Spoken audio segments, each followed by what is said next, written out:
Hello and welcome to One Cardinal, One Cub, and One Beer. It's kind of a somber time here. You'll notice Maxwell is sitting in with us, and Max, don't cry. It's kind of sad.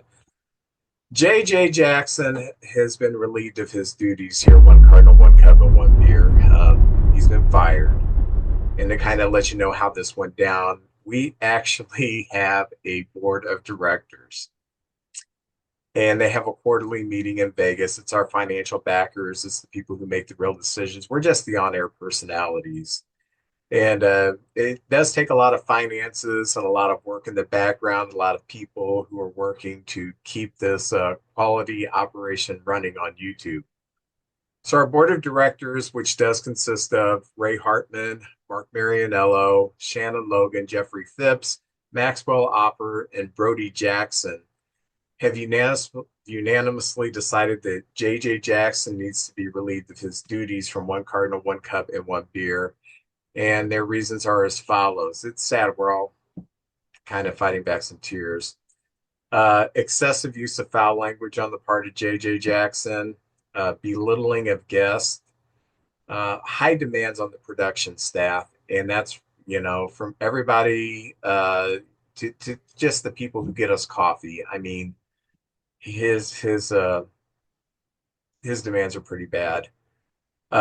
His contract is coming up, and I'm not saying this has anything to do with it, but Scott Boros is his agent, so we have that to deal with, and just negativity in general, in particular when it comes to the St. Louis Cardinals.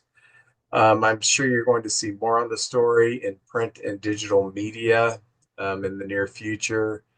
We do wish JJ luck in his further adventures, and I hope unemployment isn't something that he's going to have to deal with for a long time. But as someone who's worked closely with JJ for 2.5 years, I hope this is a good lesson that he has learned on how to be civil, treat people, and to be a professional. So let's get into the intro. Welcome to One Cardinal, One Cup, and One Beer. We do ask you to like us on Facebook. You can contact us through one card, one cup, one beer at gmail.com. For those of you who are watching on the YouTube channel, don't forget to hit that subscribe button so you can see our content as soon as it drops. You can support us through Patreon. You go to patreon.com, you search for One Cardinal, One Cup, and One Beer to support our efforts. And if you'd like to be a guest on a show, if you have an interesting baseball related topic, if you just look good on camera and know that a baseball is around, let us know. Say, hey, I'd like to be on the show. And we would like to put you on because we love to have our listeners as part of the people who are on. So, Maxwell, how are you doing? I'm doing fantastic. Doing fantastic. Uh, Let the people know what you're up to. Um, just working basically, for the most part. That's about it, You're still a Cub fan? unfortunately. Thank God. Oh, so I don't want to start the show on two negative notes, but we have had a couple of people who've passed away, baseball players.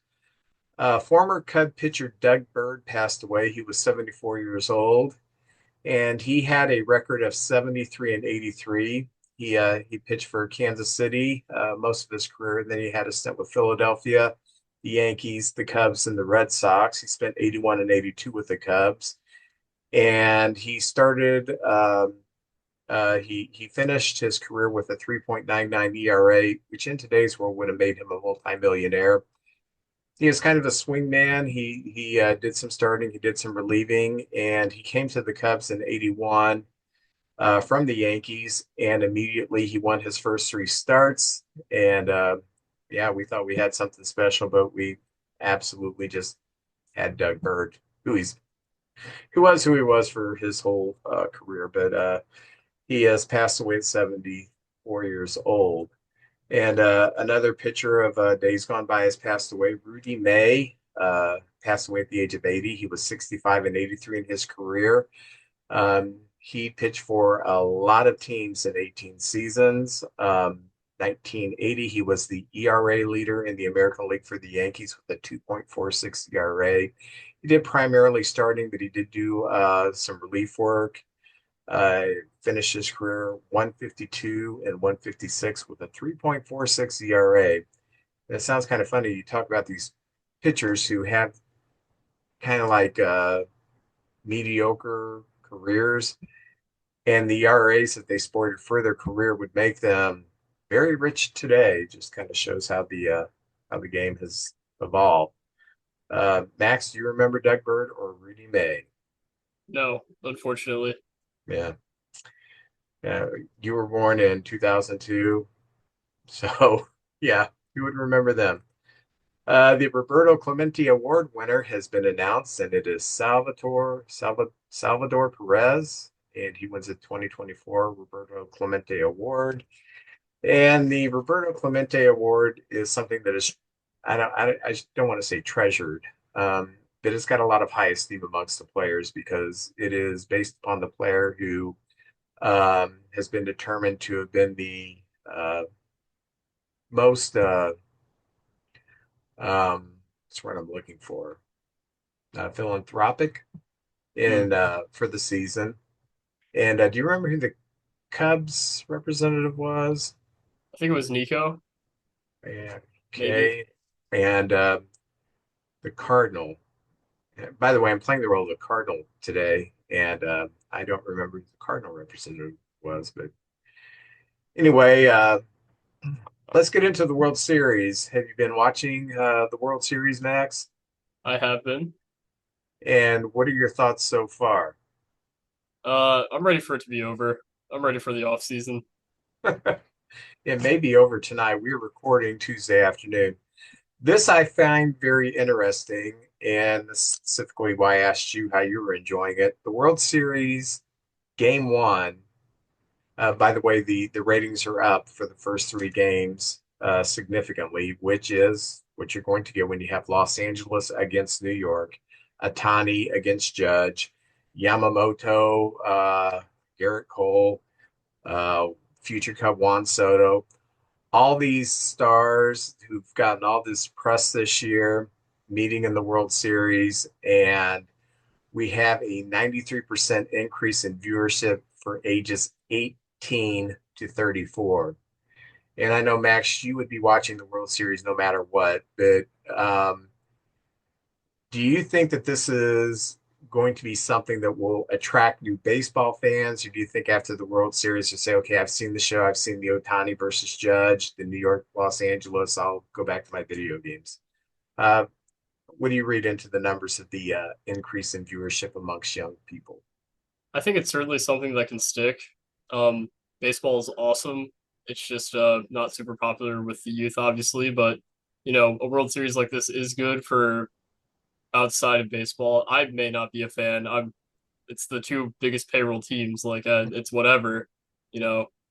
But yeah, certainly. I mean, my friends who don't keep up with baseball, they've been keeping track of it just because of, the star power. And I know, especially overseas, this World Series has been like super widely watched. So yeah, I think it's something that'll stick for at least a few more seasons. Yeah, we'll get into the games in the final segment, but I was interested when it was appearing that it was going to be the two biggest teams. At first, I was like, I don't want to see this, but I thought, okay, for the better of baseball, I will tolerate it this year because I've had my way a lot lately. I have seen the smaller market teams make it into the World Series, make deep runs into the playoffs, and the Davids versus the Goliaths, that kind of stuff. So I guess it is kind of neat to watch the two premier teams on a worldwide recognition. People know who the Yankees are. People know who the Dodgers are. They know who Otani is. They know who Judge is. It is kind of neat to see them meet on the diamond for the World Series. And it, like I said, as we're recording, the Yankees are up, or the Yankees are down 3-0. And the games have been competitive, but I just wish it was 2-1 right now instead of 3-0. But of course, you're happy that it's almost over, I guess, ready for that off season. I also found this interesting that this year is the 100th anniversary of the Negro League's first World Series. So that was in 1924. And the Negro Leagues have been around prior to 1924, but it took them a while to come up with a system because the Negro Leagues um, consisted of a lot of different smaller leagues in its inception, and they were kind of localized. And so it took a while to figure out how are we going to solidify this to where we get the two best teams. And they accomplished that in 1924.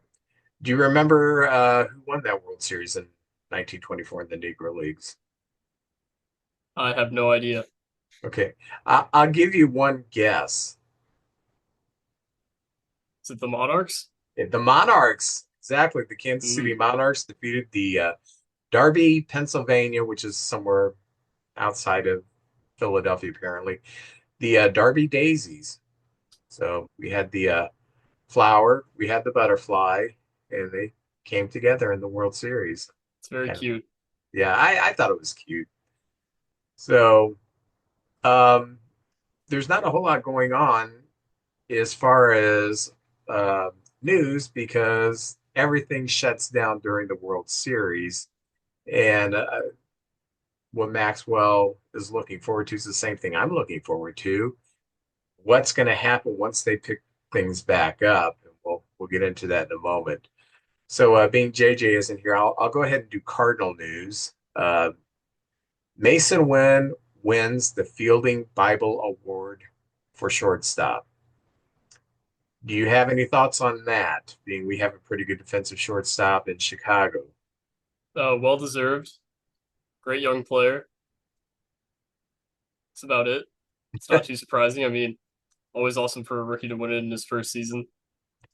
Yeah, I think what makes me he's got the best arm at shortstop that I've seen since Sean Dunston. And he can make the spectacular plays look a little routine because he does have such a gun and he can throw runners out when it should be a lot closer. It gets a little wild sometimes with that arm, but I think the Cardinals have done a good job kind of reining him in on how to be a major league shortstop, and he's really responded. Do you do you think he's the shortstop of the future in baseball?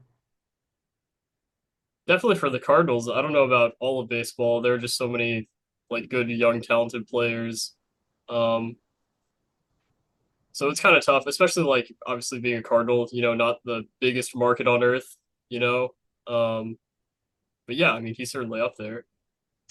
I like he had a good offensive season, and he's probably just going to get better offensively. So I like where he's heading. Um, and I think that he's got a good shot of having um, kind of some national recognition, not just because of his talent, but because he is so engaging. He's a great personality. He's a great ambassador of the game. And I thought it was really cool that they, in the Birmingham game this year, they spoke a lot to him and kind of gave him a platform to shine his personality, and he knocked it out of the park, unintended. So I really did think he should have been an all-star this year, especially if you're gonna. I Helsley deserved to be an all-star, but it was a foregone conclusion that he wasn't going to pitch. Why not put a Cardinal on the roster who is going to play? But I don't know. They don't ask me these things. The Cardinals also have announced their minor league pitcher of the year and minor league player of the year. Minor league pitcher is Quinn Matthews, and he had 202 strikeouts, spanning 143 and a third innings. And this was going from A ball to Triple A, so he kind of flew through the system. And I think he was 8-5. Um, one loss record isn't that important, especially in the minor leagues when you're, not going to pitch past 5 innings. So he did really well. and I thought they stretched him out pretty good. 143 innings. That's a pretty good season for a minor leaguer. He stayed healthy. And as I told JJ the other day, if he proves he can throw strikes in spring training, there's no need to keep him in the minors. What are your thoughts on that? Yeah, definitely. Especially like when you have an older rotation, you want to try and find ways to work in those younger guys and get them innings. But yeah, I mean, I think he's ready, 100%. Yeah, the days where you just keep a guy down because he's young, I I, I think they're over with. Hmm. If they've got the stuff and they can throw strikes, bring You them don't even up. have to throw strikes anymore. They'll just call them up anyways. Yeah, I'm well, yeah, but if you're going to thrive, you're going to be Paul Skeens like. If you got that kind of control to go with the stuff, there's no reason to keep you in the minor leagues. So, congratulations to Quinn Matthews. And the minor league position player of the year is Jimmy Crooks, catcher. He had 321, had a 908 OPS, 11 home runs, 62 RBIs. That doesn't sound like a ton, but that was in 90 games at Double A Springfield. So if you extrapolate that out to a full season, he's approaching 20 home runs. He's 80 plus RBIs, maybe 90 RBIs. He had a heck of a year. So I hope this isn't a situation where the Cardinals have these players that are good, but when they get to the majors, they don't quite perform up to their expectations because they seem to have a history of that.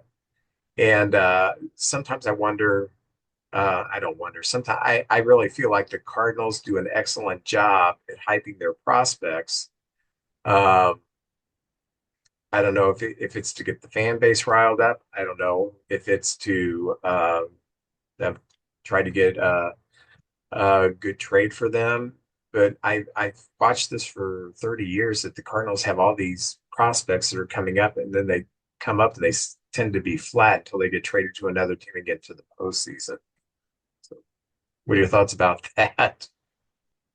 Yeah, I think it's worth noting that being the minor league player of the year, obviously it's a great accomplishment, but on a prospect list, that's not going to 100% reflect. Like a good example, Quinn Matthews is a top 100 prospect, but Jimmy Crooks, I don't believe, is on a top 100 list. So you can have guys with really good seasons, but they may not have the tools to actually succeed in the big leagues. You know, jumping from Double A to Triple A, then the big leagues, it's tough. It's hard stuff. Um, for the Cubs, Luis Devers won it a few years ago, minor league pitcher of the year, and I think he's had an ERA above 5 since then. So you never really know. It's more so just like kind of a good nod to who had a great season. As far as the Cardinals overhyping prospects, I think every fan base does it. The Cubs have 6 or 7 top 100 guys. Maybe half of them will pan out if we're lucky, which is kind of how it works. That's all I got for Cardinal news. You have anything going on with the Cubs? Uh, Cubs minor league players of the year, Moises Ballesteros and Brandon Birdsell. I'll start with Ballesteros because he's the top 100 guy who most people know about by now. 5'8", 215 pounds, catcher. Might not stick there, we'll see. But he's young, he's 20. He's hit all the way up until AAA, and he's still raking in the AFL. He's got like a 1 OPS there. And he's 20, he's playing against guys who are 4, 5, 6 years older than him. Just a natural hitter. Just the big question is can he be an actual catcher in the big leagues? And the answer is probably no. He's not very athletic, but he can just hit really well. So kind of like maybe like an Alejandro Kirk, Rowdy Tellez type. You might see some time at first base. He might just be a DH only. But when you're that young and you hit absolutely everywhere, like you're going to get called up eventually. So that's a minor league hitter of the year. And then on the pitching side, Brandon Birdsell is really interesting because he's not a top 100 guy. He's gotten better as he's progressed through the minor leagues, to where he actually had his best numbers in AAA, which isn't something you always see. But sometimes you get guys who are really coachable, and as they progress, they get better and better coaching, and they start throwing better. but just a really solid season, a ton of innings, just a workhorse, has multiple pitches that are decent, and he's probably the next man up since Kate Horton's injured. If the Cubs need a depth starter, it's going to be probably him or Killian, which is always exciting to see. That's a great, outcome for a guy like that. He's not a top 100 guy. Yeah, a couple things. Ballesteros, um, I keep hearing uh, reports from people that I don't know if are smarter than me, but they've seen him a lot more, and they said that the bat is major league ready. I would So agree. if there's a situation where maybe Suzuki gets hurt, you bring him up and let him DH, and just see what the bat looks like in the major leagues on a short-term basis. It does kind of remind me of the Kyle Schwarber situation where Schwarber was a catcher in the minor leagues, catcher through college, and he did catch just a smidge when they brought him up as a rookie. And I'm talking about just a few innings. I don't remember him ever starting any games, but I do remember him once finishing a game. But then when the knee blew out, that just kind of went out the window. And he, for the first couple of seasons, he would say he still considered himself a catcher. Well, I doubt if he's put on the equipment. He may be an emergency catcher for the Phillies, but yeah, definitely did not have the skills that they looked at for catching. And the Cubs seem to be one of these organizations that want a catcher who's a catcher first and the offense later. Do you see him Yeah. maybe being a trade candidate? Mm, I feel like he has more value to the Cubs than to other teams. Obviously, it depends on if they think he can catch, because no one's going to trade decent prospects for a guy who's probably only going to DH unless he's, a masher, and this guy's 20 and is unproven. Um, I think kind of like the ceiling for him, like it's probably like one of those like guys who catches maybe like 25% of the time, and he's like your 1B, and then he DHs on other days. Um, but I don't think he's really trade candidate. I think you would have to have an organization that's really like big on his bat and can think he can stick a catcher, which I'm not sure that that's kind of like the general consensus when prospect people. Um, Talking about the Cubs here for a while because we're both Cub fans, we're not Cardinal experts. Um, this, there's going to be trades, and some of that's going to have to be some of this minor league talent that is just kind of collecting, especially at the outfield position. Of the outfielders that we have in the system, Canario, uh, Casey, Casey, Alcantara, who had a cup of coffee. Um, oh gosh, who else we got? Brendan Davis, who's just been a sad story. Uh, who do you think? Who do you feel like we keep, and who do you feel like we can listen to offers for? well, I think you have to listen to offers on all of them, for the right talent. Um, the big ones, I don't think Canario's gonna stick on the 40 man. I think you could see him in like a Nelson Velasquez type trade where they try and go for a controllable reliever who's maybe not great but has stuff. Quas was the return of the Velasquez trade. Quas ended up getting DFA'd, but he had spurts of effectiveness and you could see the talent. So I think Canario is probably one of the first to go. I think Davis is a non-tender candidate. Same with guys like Madrigal, even Mastroboni if they think Matt Shaw is ready to kind of handle the utility role. Um, it's going to be tough trying to find spots for those guys when you have your entire outfield basically under contract. And it gets even weirder if Bellinger decides to stay, which I think he's going to opt out. Yeah, I That's do that's too. that's also in Cubs news. Is there have been a few reports that Bellinger is leaning towards opting out, which makes sense. I think he could definitely. He's got like what 2 years, like 40 million left, and he could opt out of it. I think he gets more than that guaranteed at least. Um, I guess I don't know if this was last week or this week, but the big news is Nico Horner underwent surgery on his elbow or forearm. Yeah, flexor tendon on his throwing arm. Yeah, was that this week or last week? I think it was last Tuesday he had the surgery, so it's been a hmm week ago.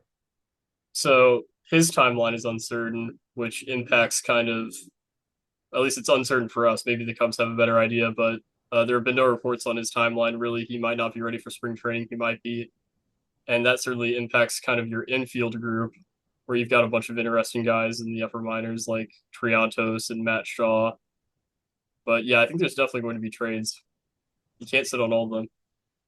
If if Bellinger opts out, that leaves a hole in right field. Do you favor going to get someone? I, I mean, I've been joking Juan Soto. The chances are almost nil we're going to spend that kind of money. Uh, do you go get like Santander, or do you give the rookies a chance? Start off with Owen Casey, and if he doesn't hit, you got Alcantara. See what he looks like there. Yeah. Yeah, and I won't say there's a hole in right. I don't like Suzuki being out there every day, certainly, but it's not like it's not Kyle Schwarber out there, you know. So he can play right, just not very well. Casey may not even be a better defender. He's also big and slow.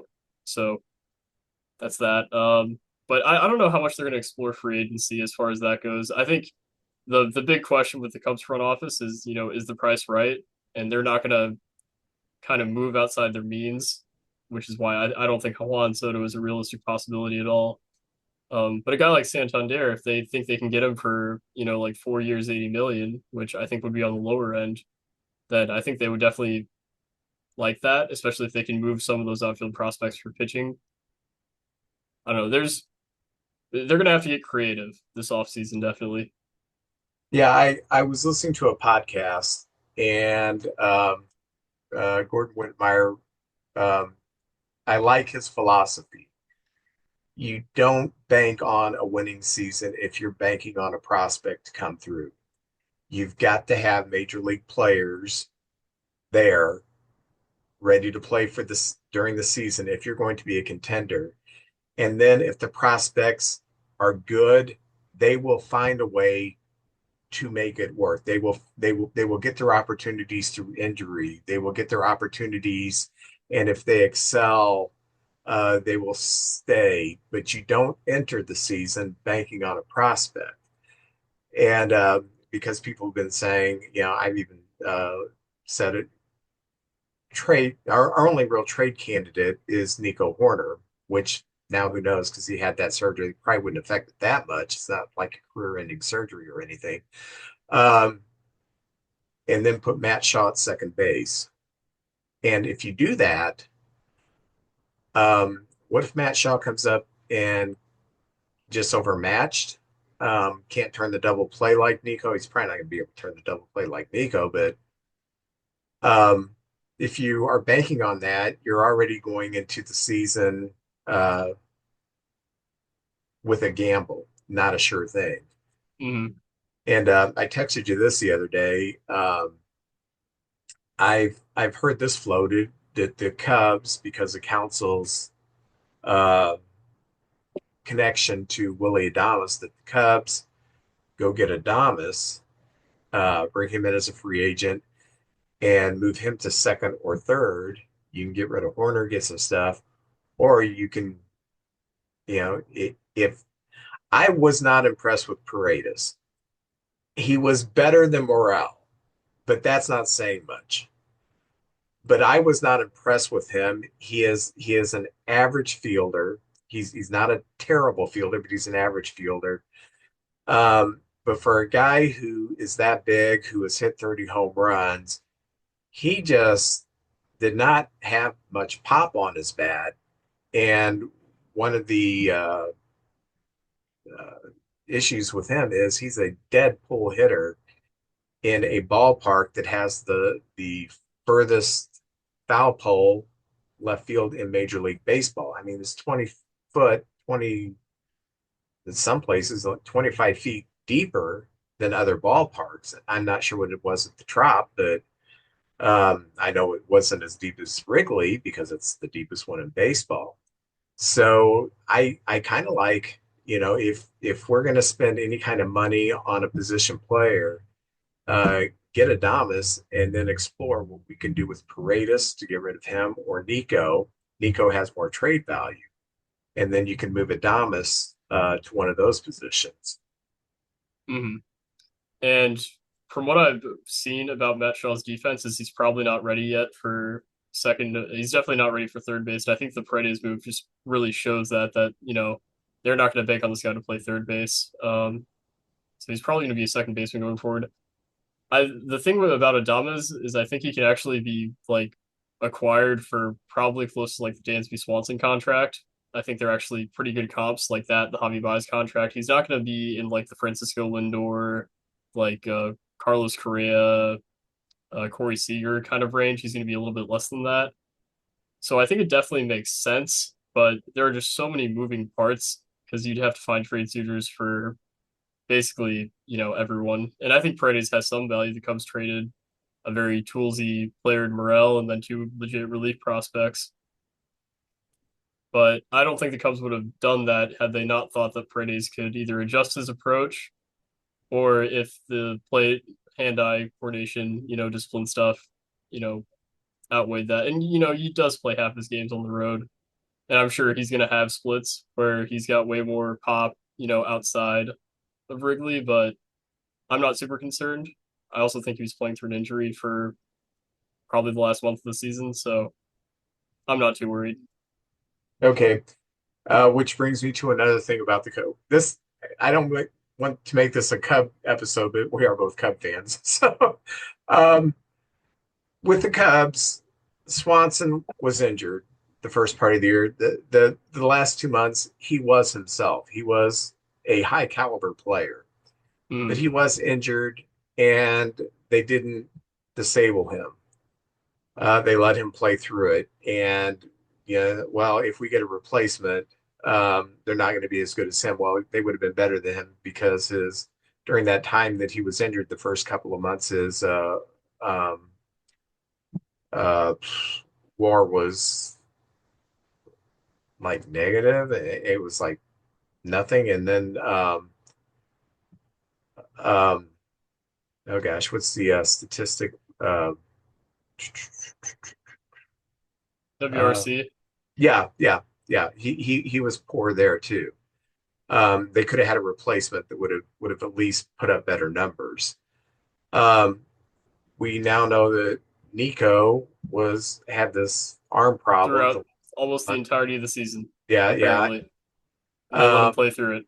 yeah, and if Paredes was injured, I think that it would have behooved them to, if Nico needed surgery but could play the season, okay. As I said last week, the last couple of weeks of the season, when yes, we were mathematically in it, but we weren't going to win it. There was just too many teams to leapfrog, and they all had the tiebreakers over us. Why not at that time disable him, push up the surgery a couple weeks, bring up Shaw, see what Shaw could do. I would have liked to have seen that. If was injured, why not do the same thing the last few weeks? Disable him, bring up Shaw, see what Shaw could do at third base. Uh, I feel like they blew some opportunities to take a look at some people, and they brought up Alcantara, but we didn't see him much. Yeah, he's up the last week, but I think maybe he got 10 at bats, maybe had an infield hit or something like that. Yeah. I would have liked to have said, okay, and I know why they did it because the fan base would have went crazy. Oh, you're giving up, but being more of a realist, we wasn't going to make it. I Hmm. would have liked to have seen them spent that last week getting some players a look at. Yeah. Um, I think a big part of that is just the 40 man shenanigans. That's the reason they brought Alcantara up, is because he has to be 40 man anyways this offseason. But Shaw still has another option year left or before he has to be added as a 40 man candidate.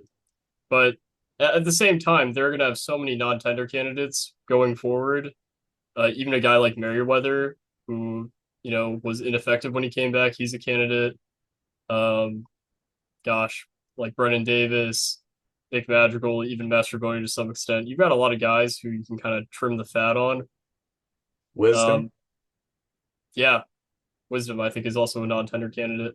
And the only player that's I see them retaining is a bench player is Mike Talkman. Besides Talkman, Mhm. I don't I, I could go with a whole new bench. Yeah. I mean, I like Mastroboni the way he competes. He just doesn't have the skill set to be plugged in there for a long period of time to be effective. Hmm. He's a very good minor league player, and he's a fringe major league player, and we've seemed to have to rely on him quite a bit. So I'd like to see an upgrade on the bench. Hmm. And I think that's where the value of having top 100 guys, like I saw a stat the other day that like the Cubs gave like 600 plate appearances to guys like Mastroboni and even Talkman or like Wisdom or all these different guys who are non-factors. There's room to bring up a Matt Shaw. He's going to get 600 plate appearances, whether it's through pinch hitting, whether it's through guys getting days off. When you can play three infield spots, you're going to get at bats eventually. So there's room for some of these guys, but I still think they trade at least one of their current guys on the roster who, you know, played a full season. I also think Caleb Killian is interesting. Had a great spring training, uh, got injured.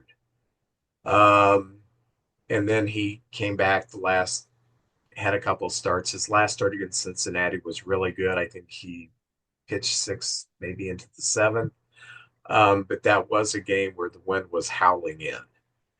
And I've heard people say, well, I let him go, give up on him. Both him and Canario give up on them. They came over in the Chris Bryant trade. I'm not ready to give up on Killian. I like his stuff. What do you think about Killian? Yeah, he touched 101 in spring training. Like, you're going to keep that guy around. I can't say the same for Canario. They've got too many guys like that in AAA already who are kind of in that sphere. Um, but yeah, I don't know what Killian's role is going to be going forward. They had him starting in Iowa for most of the year. When he came back, I think he's a guy who would transition well to the bullpen. I don't know if I'd trust him in high leverage. I don't think he has the mindset for that necessarily, but if he can get his velocity back, I mean, why not? You've already got, and I think it's worth touching on that the Cubs completely revamped their bullpen throughout the year. Like day one versus day 162 was, it's way different. Yeah, To the where last I'm, 2 months it was a great bullpen, and I and don't mean a good. lot I of mean those guys they acquired throughout the season. So they still need to add guys in the offseason, but I'm certainly a lot more optimistic. Nate Pearson looked fantastic. Tyson Miller, they can try to retain Jorge Lopez, who was fantastic in a Cubs uniform. I feel like I'm probably missing a guy, but they Porter Hodge. You think Porter he's Hodge. I completely yeah, our closer. Maybe next season. So they did enough with the bullpen where I'm not too worried. And you obviously need depth. That's a big part of why the bullpen struggled in the first half is because they didn't have those guys. They had to go out and acquire them. They picked up Jorge Lopez on a minor league deal. They traded for Tyson Miller. They traded for Nate Pearson at the deadline. Like they had to go and get those guys, and I'll give props because they did it. But they need to have that depth in place going into the season, so you don't have a first half where the bullpen, the Cubs blew like 20 saves or something crazy. Like they would have made the playoffs with, not even an elite closer, but a guy like Clay Holmes, who I think is an interesting free agency target. I don't know. It's tough. yeah. One thing people aren't talking about, Yency Almonte looked good, He did. and I think he's going to be a big part of this bullpen if he stays healthy. And we've just kind of forgot about him because what was he out like in May? I mean, Yeah, he was he out was from out May until early, but yeah. when he came in, he looked really good. So I like the bullpen, and I see people rumbling that, well, we need to go get Hader. Um, he's on the block, or uh, Clay Holmes. I like what we have in the bullpen. I'm not opposed to getting. Clay Holmes is a veteran.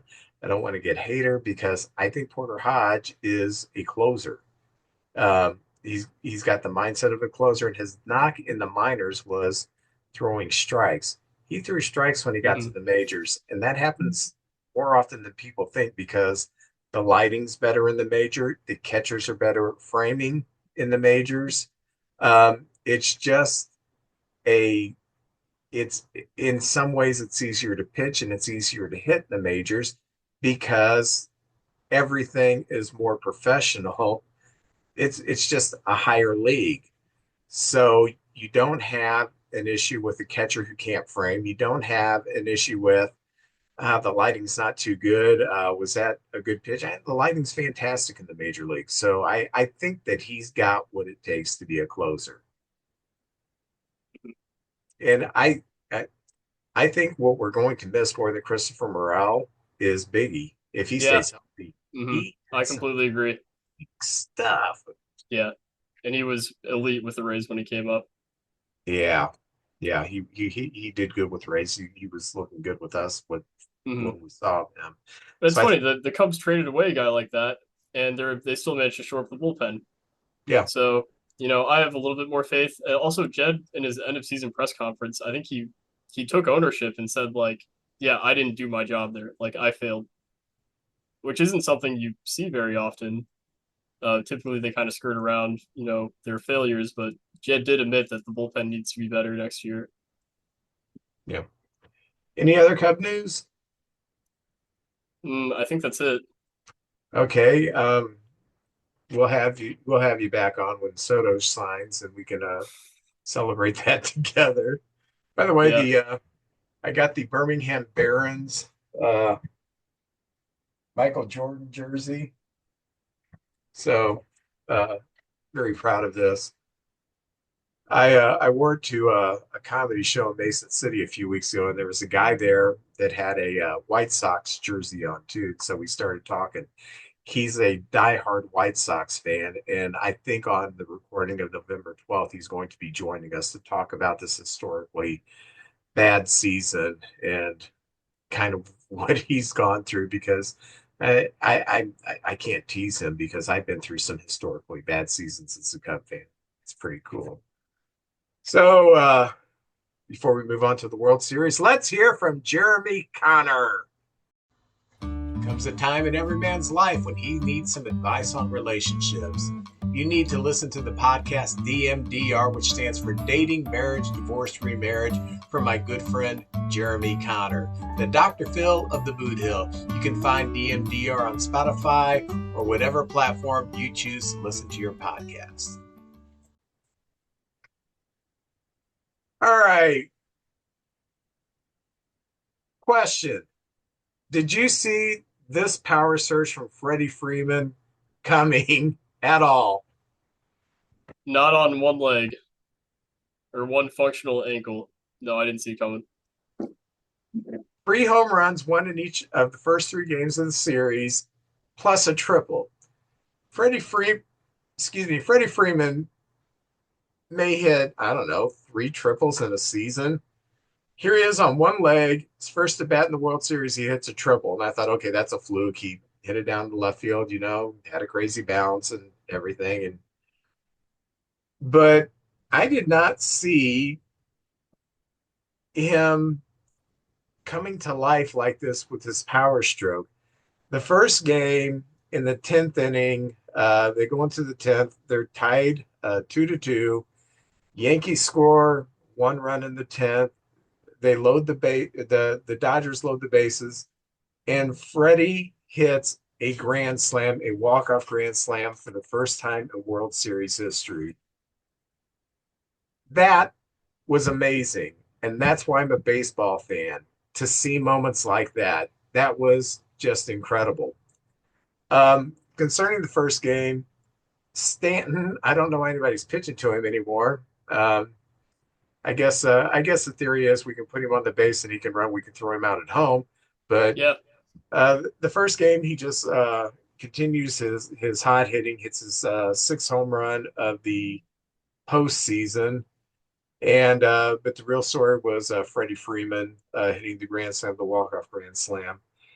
What I found interesting was the Yankees started Cole and the Dodgers started Flaherty. I remember the last season and a half, 2 seasons of Flaherty in St. Louis. He didn't scare me when he was taking the mound anymore. He seems to have found something this year. He was pitching decently in Detroit, and he has come up big in the postseason for the Dodgers. Do you see the Dodgers making him a priority to keep around for a few years? Yeah, I can see that. He's gonna get paid. He, you know, he's been fantastic this year. I think a reunion with the Cardinals would make a lot of sense. Um, I I guess don't think although he's it going to really get paid. depends on if they want to go younger, if they're gonna do the whole rebuild thing, or if they're just gonna kind of do a transition type deal. But he makes sense. He makes sense for the Cubs too. One a guy who can throw strikes, obviously. I think the Dodgers' biggest priority is going to be to get the guy on the losing team, Juan Soto. I hate to say it, but I could see the like the Kevin Durant almost, where you lose in the finals to the Warriors, and then he signs with them in free agency. If you can't beat him, join him. Yeah, and gosh, that would be the scariest team in years. I mean, just imagine Freddie Freeman, Juan Soto, Otani, Mookie Betts. I think also retaining Teoscar Hernandez is going to be a priority for them too. Um, it's a scary team. It's really all I can say. They might get Roki Sasaki too on a minor league deal because that's if he gets posted, that's all they can sign him for. I don't know. It's tough times in the National League. Well, and this has gone under the radar, and he's had a heck of a postseason. Um, Euler, right? It's gonna be. no, I'm not on pitchers yet. Hmm. The trade for Edmund, um, fantastic move. And I never liked Tommy Edman, not personally, not as a ball player, but I never liked to see him come up against the Cubs or play against the Cubs because he's so versatile. He's such a gamer and he can beat you in a lot of ways. Um, and he's got right-handed pop that's serious. Hmm. He's got pop right-handed. So um, they have the luxury of plugging him in at shortstop if they need to. They have the luxury of plugging him in at second if they need to, playing him out in center if they need to. Could you imagine uh, you have an outfield of Hernandez, Edmund, and um, Soto, and you bring Betts back into the infield, and the only hole, and I don't even call it a hole because for what he is, he's good, but he is getting long in the tooth. The only hole I can see that they really need to plug to keep this machine going is third base. Max Yeah. Muncy seems like he's been there since about 1974, um, patrolling uh, one position or another for the Dodgers. But I just think that this team is stupidly constructed, and I don't mean stupid. You know what I mean. Hmm. I don't even want to think about them getting Soto. I don't. And I think the big thing is if they're going to get at least one guy that they really want this offseason. And if it's not Soto, I think it's going to be Willy Adames. I think they can plug him in. I think they were like when the Rays were like first shopping Adames. I think they were one of the teams super interested, if I'm remembering correctly.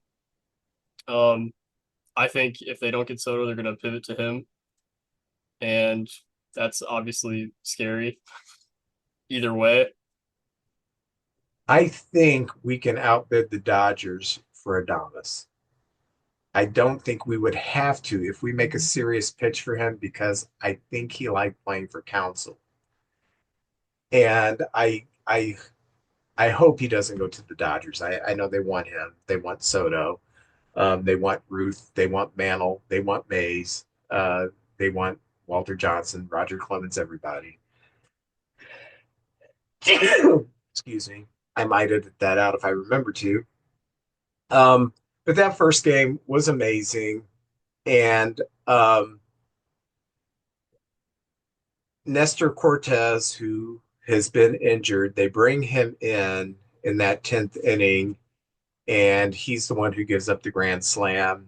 And for a manager who has been much maligned, as Boone has been, um, that may be, if they don't win this series and doesn't look like they're going to, that may be, hey, we need to move on. Yeah, it's shades of the Robbie Ray versus Yordan Alvarez. That's Yes. the biggest thing it reminds me of.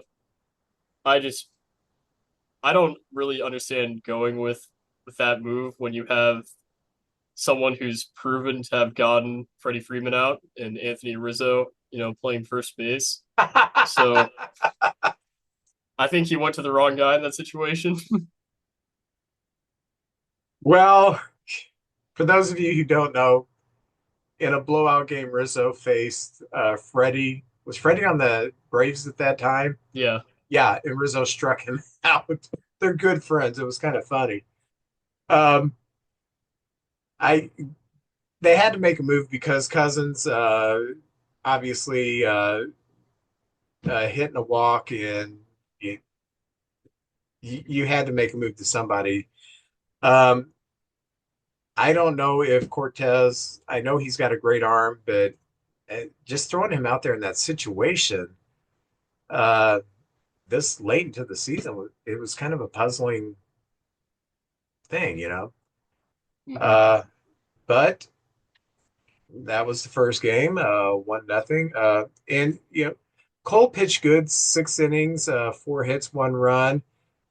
He only had 4 strikeouts, and Cole has looked good, but he hasn't looked like the dominant, Garrett Hmm. Cole. 12 strikeouts per 9 innings. But I was really impressed with Flaherty pitching in that first game. Second game, the Dodgers won 2-0. Future Cub Juan Soto hit his fourth home run of the uh, playoffs postseason there. Um, and it was the only hit that Yamamoto gave up in 6 innings. We'll get to him in a minute. But the Dodgers, Edmund hit a home run, Hernandez hit a home run, and Freddie hit his second home run in 2 games. And that was enough to push them ahead 4-2 for the score. Two things I wanted to I thought was interesting. Number one, Carlos Rodon did not look good at all. He has had the strangest postseason. He's either on or he's off. There's no in between. And I think I've seen all of his starts in the postseason. And when he's been on, he has looked good. In that clinching game against the Guardians, looked fantastic. In this game, it was like, huh, he's an enigma. And that's one player that, when he was going through free agency that, well, he wants to stay in Chicago. He's pitched for the Sox, Cubs should go for him. They didn't. I'm not a huge fan of his because I've seen too many of these games when he was with the White Sox. The inconsistency is there. Um, and then on the other side of the ledger, Yamamoto, who has been battling injuries all season long, he came out there and he showed why they're paying him the money. 6 1/3 innings, 1 hit. That was a home run by Soto, only 2 walks, 4 strikeouts. And he won game 2. And um, that is the game where Otani dislocated his shoulder, being caught stealing second base. Do you think Otani needs to just stop stealing bases for his health? I mean, No, he's good at it, and it certainly helps when you get on base as much as him. Um, I can see the argument for it. Especially, I think this year's kind of an aberration since he's not going to be pitching. I think once he starts pitching again, he's not going to be, a base stealing threat at least as much as he, is this season. Because I saw a stat that in Japan, like he topped out at like 10 steals a year, and this season because because he can't pitch, I guess he decided to just start being a great base runner, which he was good before. He's a fast guy, but man, Yeah, 20 bags, okay. Stealing 50 bags is quite a bit. It does take a toll on your body, so I think you are mhm. 100% correct when he's pitching. He's not going to be stealing 50 bags. Um, the great base stealers have always said the hardest part about stealing base is the wear and tear it takes on your body. Um, when you're a young guy, when you're 22, 23 years old, it's nothing to dive headfirst into second base. Ball goes out center, you take off the third, dive into third base.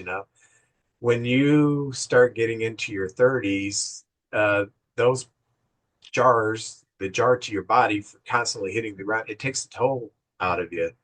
So when you listen to the Tim Raines has talked about, I was so much better of a base stealer when I was younger because my body didn't hurt the next day.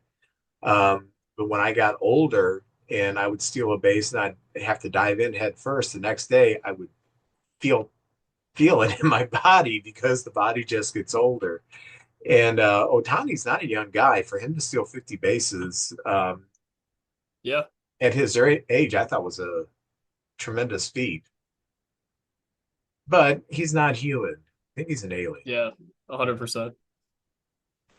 Then in our game last night, the Dodgers went to Yankee Stadium and won 4-2. Um, Freeman hit his third home run in 3 games. Although I will say this, did you see how far that home run traveled? 355 feet. And that ball is not a home run Yep. at Wrigley. So, But at Yankee Stadium, it was like 3 rows back. yeah, it looked like, oh, he hit that one pretty good. No, 355 feet. So, so, yeah, this is the only sport. Let's say in football, you had a field and they decided to make it 20 yards long, 20 yards wide, but 150 yards long. Or hockey, maybe they decided they would, at this stadium, oh, we'll add some character at this rink and we'll kind of round the sides a little bit.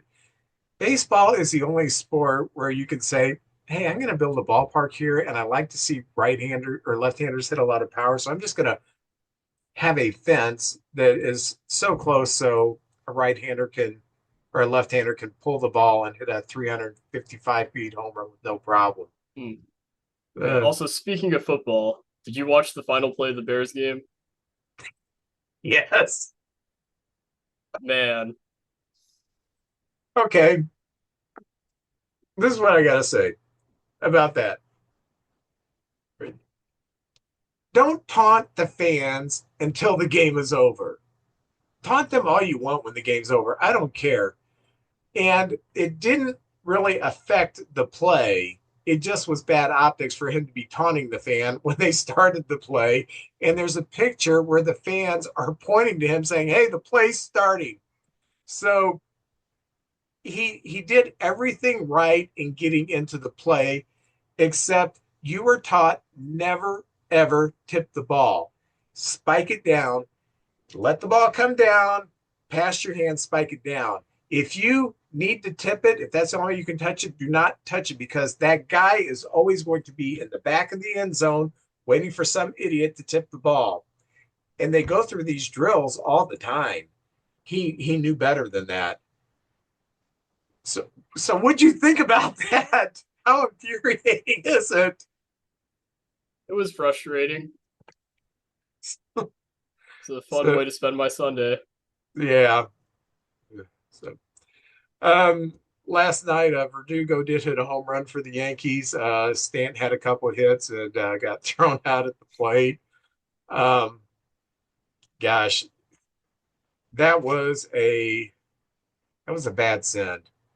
And Yeah, Hernandez may not have the strongest arm in the world, and it may not have been the best angle. And maybe the third base coach was like, "Yeah, I think we can make it because we don't have Ian Happ out there. We have Teoscar Hernandez." Um, but Stanton is such a tank on the bases. I just thought it was a terrible send. But you know. Walker Bueller looked fantastic, five shutout innings, and then the bullpen held him. They did make Kopech did make it interesting in the ninth, but the Yankees still came up short. Um, Schmidt, I thought it was great how they hyped him up uh, before the game. You know, the Ortiz and Aroyd and Amziger. He's a gamer. Boone loves him, and yeah, four walks, a couple of hits, and 2 2/3 innings, and that's all the Dodgers needed to win that game. I did enjoy seeing Mark Leiter Jr. get to pitch in the World Series. Good for Gave him. up a hit and a walk. Um, I do you think the Yankees retain him next year? Do you think they'll say, "Man, we'll cut with you"? I think he's a non-tender candidate. Yeah, it's very strange. I've said on here before, if Leiter Jr. is on, he is great. If the splitter is on, he's fantastic. If the splitter is not on, he is a double A pitcher at most. Just does not have complementary stuff if the splitter isn't working right for him to go to anything else. Any other statements, observations about the World Series? I think Walker Bueller is a great Cubs target on a kind of like a buy low type deal. I think he's Uh, a pending How free many agent. millions do you think he made last night? A lot. Yeah, he probably made himself 15 million last night with just that start. High Hmm. profile start, all the pressure pitching the first game in New York and coming up big. So yeah, I like him. I did do a survey online on Facebook. I asked in one of the Cup groups, who would you rather have pitching? Take out money, take out all the preconceived, just gut feeling. Would you rather have, Max Fried or Corbin Burns? And I was surprised it was kind of split down the middle. Really? Yeah. Um, Fried has had a few more injury issues, but he has some great stuff. I'm not sure we have another left-hander in the starting rotation. That'd be a ton of left-handers. Yeah. But I just think Burns has is more durable, and I think I I guess because I've seen him a lot more. I like what Burns brings to the Yeah. table a little bit better. Well, Burns is gonna make a lot more money. I I've been seeing people say he's gonna get like the biggest like free agent deal ever handed to a pitcher. I don't think he's necessarily worth that. His strikeout rate was way down this year, and I Yeah, don't know it if was that's less because than of one an inning. yeah. I saw I think Keith Law at the Athletic. He was saying that the Orioles their philosophy was to try and get more length out of him, to kind of protect their other younger arms. And if that's the case, maybe he was pitching to contact more often. But I'm not completely sold on Corbin Burns. I don't think the Cubs are going to be super interested. Although he's a great pitcher, I think a guy like Max Fried is much more in their price range. But in a vacuum, I'd much rather have Corbin Burns. He's a Cy Young winner. He's going to strike out 10 guys a game when he's on. He's great. All righty. Well, it's time to open up baseball cards. I am opening the Score 1988 photo quality cards. What are you opening up? I am opening up Topps 2023 Series 2. There's Aaron And Judge. yeah, boy, that poor guy. Yeah, not a great postseason for Judge, but he'll be fine. Yeah, he can go home and cry in his millions. All right, I'll go ahead and go first. And uh, I'm going to say I have two Hall of Famers in this pack.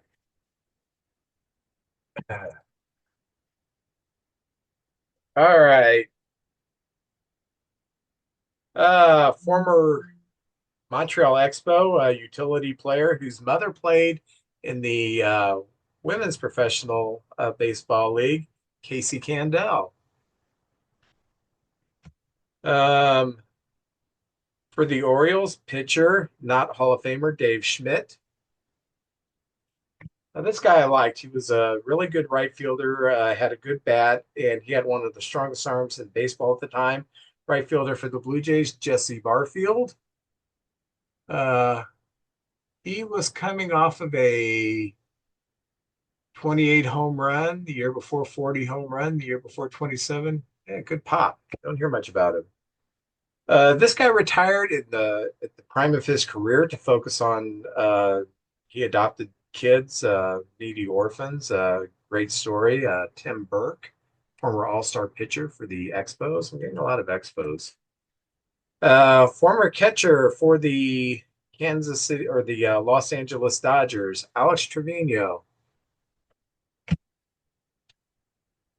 And I have one of these, do you remember hologram things? And it's about Sportsman's Park, and it's way too little for me to read.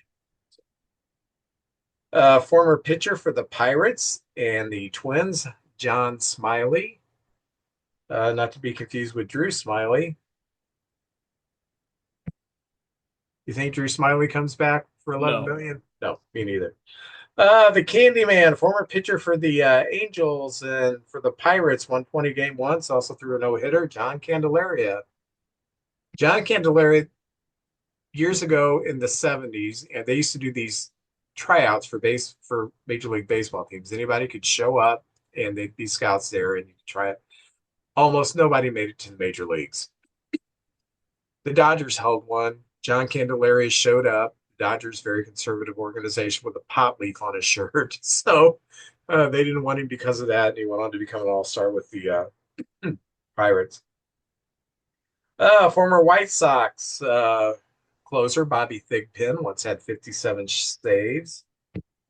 Former Cub right-handed pitcher Frank DePino. Former Cy Young Award winner for the Baltimore Orioles, left-hander Mike Flanagan. I do not remember this guy. Getting a lot of Expos. Former Expo Wallace Johnson. Don't remember him. Right-handed pitcher for the formerly known as Indians, Rich Yet. not yet. Not yet. His he had a brother who was much taller and hairy. He was a Rich Yeti. Hmm. Uh, Former catcher for the Astros went on to become coach, I think, in college, Robbie Wine Jr. My first Hall of Famer. Excuse me. I'm still sad because JJ's been fired, so I'm having trouble compensating for that. Hall of Famer, right fielder, Mr. October, Reggie Jackson. Hey, There we go. Rookie prospect, Mike Devereaux, had a good career. Rookie prospect, outfielder for the Yankees, had a decent career, Roberto Kelly. And last rookie prospect, outfielder, Gary Thurman. Never remember him at all. So that's my pack. One Hall of Famer, not too bad. Let's see what you got. all right.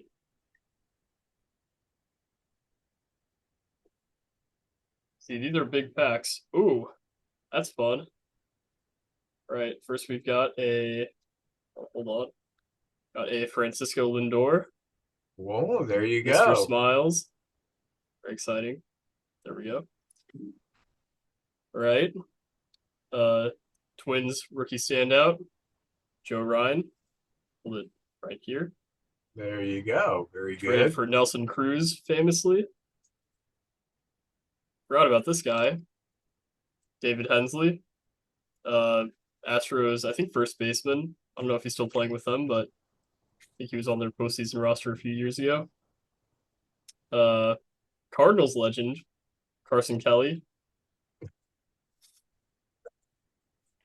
I have actually heard his name linked to the Cubs, uh, I have too, which I think would be interesting. He played for the Diamondbacks and Tigers last year. right? Another Cubs legend, DJ LeMahieu. Yeah, and his One of the pinstripes. worst trades that's never talked about. Uh, Yep. All right. Geraldo Geraldo Perdomo, Diamondbacks, utility guy, I'm pretty sure. Shortstop. Oh, see, I think Harrison Bader was only Cubs for or no, I'm thinking of Clint Frazier. This Cardinals legend Harrison Bader on the Yankees. Played for the Mets this year. Yep, traded for Jordan Montgomery, I believe. Yeah, yeah. Yeah. An athletic I've never heard of, Jordan Diaz. I'm sorry, Jordan Diaz, if you're watching this, but I've never heard of you before. Let's see. I think this is an Orioles starter, Spencer Watkins. I think he was in their rotation maybe this year, maybe last year. Uh, Luis Liberato, Padres. Never heard of him. Never heard of him. Here's a guy we've definitely heard of, Nolan Arenado. Oh, you think he's gone this year? No, How about Arenado to the Dodgers for some prospects? I can see it. Yeah, I could see that. All right. Jace Peterson. Mm. Yep. Oh, I love this guy's name, Ken Waldachuk, who I think was a Yankee and then he was traded to the Athletics, or maybe it was the other way. Hey, Austin Hedges. Very good. Camera's never going to focus on this, but let's see. Not to be confused with Jonathan India, Ty France. I see what you did there. Yep. Uh, Brewers Garrett Mitchell. I think he had a decent year this year. Ooh, this is Yeah. like a foil prismatic looking Christian Arroyo. It's kind of got a little like glossy film on it. Cool. And hey, this is another one of those. Miguel Rojas. Oh, cool. And hey, one of these old throwback cards. We were just talking about him. Freddie Freeman. It's Mm. got a I, little I all like star that old thing. car. Yeah. Yeah, those are fun. And You need to sell that while it's hot, like this week. oh, this is cool. It's like a an all aces. It is Hunter Green. Very good. And then we've got some stars of MLB. Anthony Rizzo. Always love to see that as a Yankee. He's having a decent postseason, and was it the first or second game he does what he does? He Yeah. got hit by a pitch. I mean, Mm-hmm. good job. Then Jose Altuve. Ooh, Mm. 1 second. Uh, Jesus Aguilar. Let's speed through these because they're not very interesting. Uh, Max Meyer, who's a good young pitcher for the Marlins.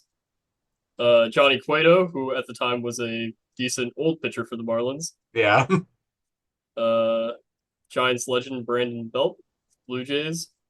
the baby giraffe. Yep. This is a story time card, and it is Trevor Story chatting with Nolan Arenado.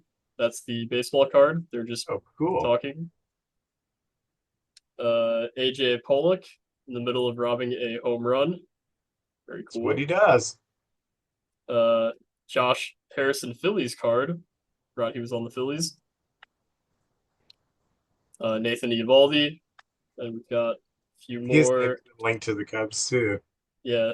JD Martinez, who may be retiring to play pickleball. All right. Will Benson, good young outfielder for the Reds. Michael Lorenzen as a Tiger. So this is, I think, before he got traded to the Phillies. Masataka Yoshida, Red Sox. Tommy Henry, not familiar with you. Austin Riley Braves, always fun to see. Very good. Then Colin McHugh, Cole Irvin, and Dalton Guthrie. And then the final card is Matt Olson.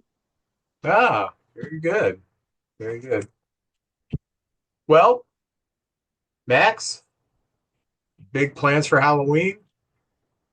Nope. I'm handing out candy. Yeah, Nice. actually, I'm not handing out candy. What we've decided to do is I'm going to sit on the porch, and as the kids come by, I'm just going to give them a little paper that says "I owe you candy."